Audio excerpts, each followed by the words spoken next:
We say this all the time, but particularly for this show today, you're going to have to literally get out of your feelings.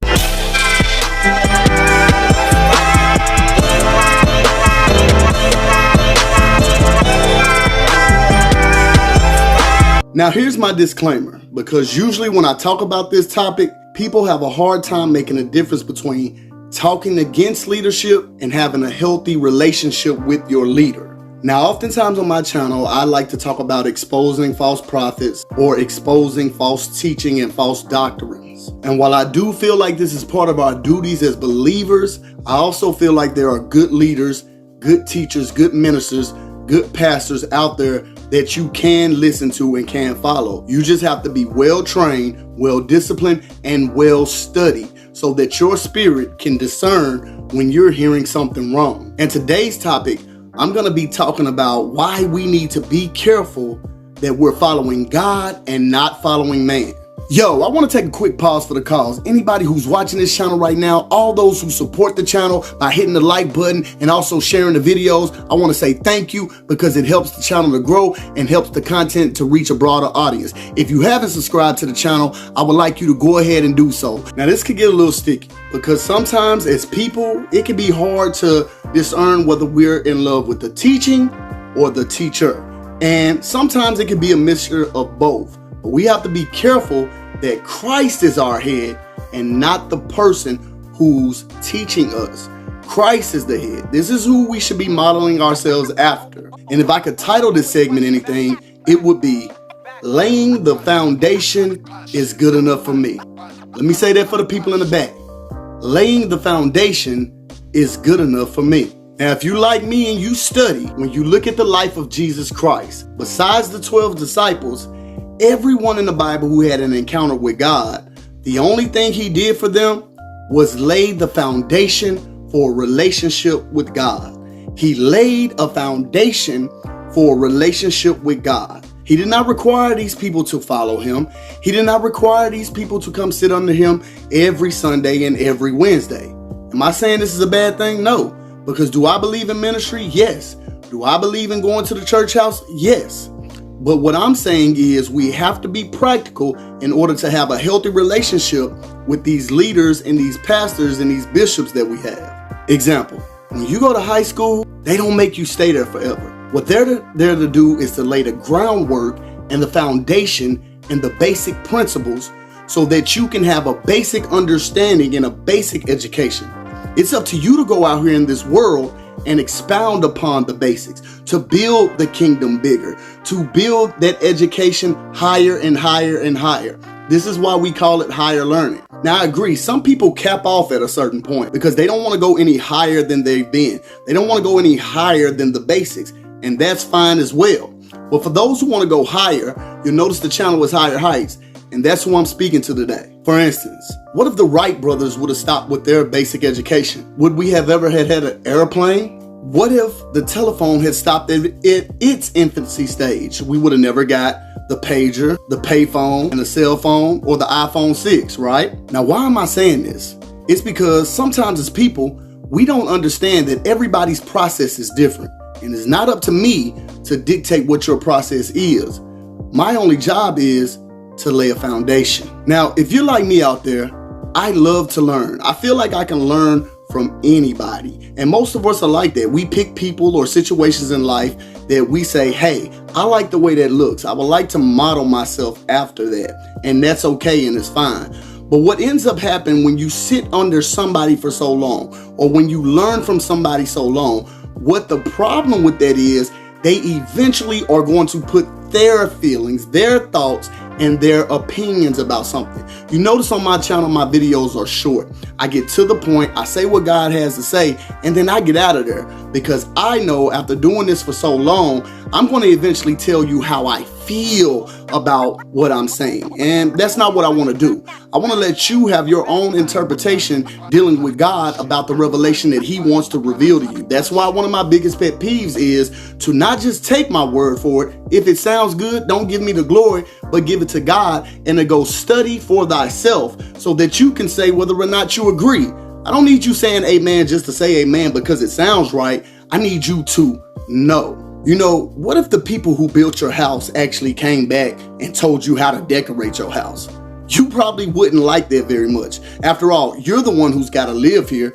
You have to make this place comfortable for you. Now, they don't do that. Why? Because we know that at the cornerstone of every house, there's a foundation, there's 4 walls and a roof. Even if you live in an igloo, there are certain basic foundation that comes with the principles of having a house. But it wouldn't be right for the people who built your house to then come back and tell you, well, you should put the couch over there and you shouldn't even have a refrigerator in here, or the colors of your walls should be this. No, because everybody's house is different, and the way you live may be comfortable for you, and the way I want to live may be comfortable for me. Get what I'm saying?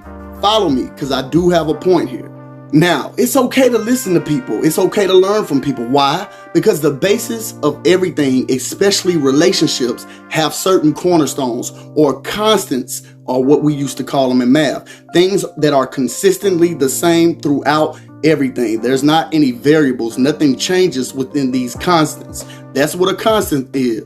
But there is one truth that I'm pretty sure everybody watching can agree about when it regards talking about relationships.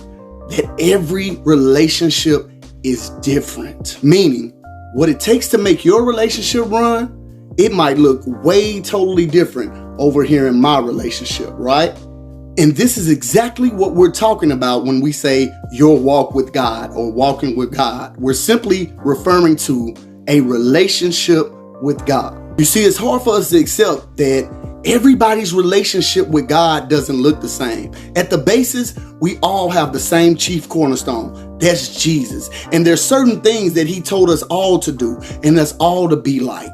And yes, we should follow that model. But everybody's walk is not going to look the same. And it's hard for us as people to understand that everybody's process is different. And yeah, I know you have the most awesome, glorious testimony about how Jesus found you and Jesus saved you. But what you have to understand is it's different for everybody. But yet to everybody, their testimony is just as awesome as yours. And their story might take a little bit longer than yours to progress. Or you may be on a different level than them in your story. So the things that you observe and the things that God is giving you ain't necessarily for you to pass on to them because they're not there yet. When I look at my son, there are certain cornerstones and foundations that I want to lay in his life. But realistically, his walk in life, his journey is not going to look just like mine. My son is 5 years old, and there's certain things that I try to teach him.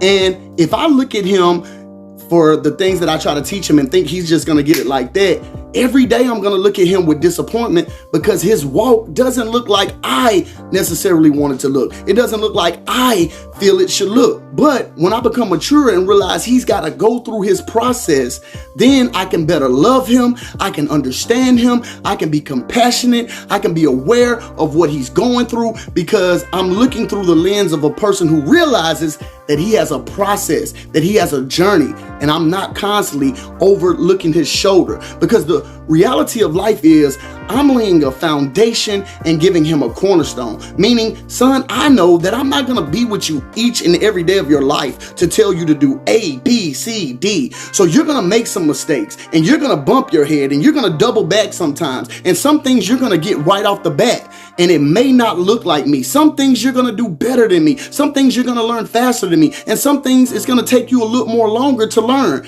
And that's okay because everybody's journey, everybody's process, everybody's walk, everybody's relationship is just a little bit different. So what I'm saying is it's okay to look at the 25-year married couple, the couple that's been married for 25 years and get some basic key principles on how to make a marriage work. But eventually, if you continue to follow them and model after them, what they're going to put in is their feelings, how they feel about their relationship, how they think about their relationship. And it's not important how they think. Now, when it comes to facts, facts are facts.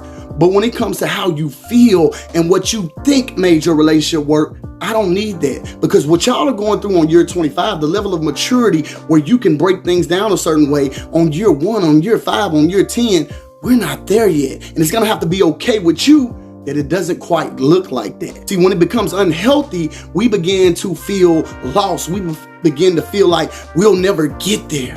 When you're dealing with an unhealthy relationship with your mentors, when you're dealing with an unhealthy relationship with your leadership, it can make you feel oppressed. It can make you feel in bondage because you'll feel like, I will never achieve what they've achieved. But you got to be okay with never being able to achieve what they've achieved, because it's got to be that you achieve what God has for you. And you'll never get what God has for you walking the same path as somebody else. You see, in the Bible, everybody's relationship and encounter with Jesus was different. Everybody's encounter with God was different. For example, when Jesus was resurrected from the dead, some people automatically recognized that this was the Messiah. It was Jesus come back from the dead after 3 days he has risen. And Timothy had to see the holes in his hands to believe. Now, does that make Timothy wrong? No, he just had a different process. It just took a little bit more to convince Timothy that it was him. But do we talk about Timothy? No. Do we doubt Timothy? No. Timothy is a model for those who it takes a little bit more. And it took that story for somebody who may need a little bit more convincing. It's a motivating factor to let you know that, hey, being different is okay. So when I talk about a healthy relationship and making sure that we're following Christ and not a man, this is what I mean. Let me add this, because I was reminded by one of my leaders and mentors and spiritual advisors that I should put this in there. This is not a message to make you go out and say that you don't need leadership. We all need leadership. We all need a mentor. We all need that spiritual wisdom and guidance from time to time. If not, then you don't even need parents in life. You don't even need a school teacher, and you don't even need a principal. You just need to make sure there's a healthy relationship there, a healthy way to be able to learn and separate teacher from infatuation with the person. You have to have that healthy balance in between, and that's all I'm trying to convey here. Because sometimes we'll end up disappointed with our lives because we've done so much trying to prove and trying to emulate somebody else. And so this is why I say that just laying the foundation for somebody to have Christ in their life is good enough for me. Remember, on this channel, it's always good to study to show thyself approved. Until next time, y'all be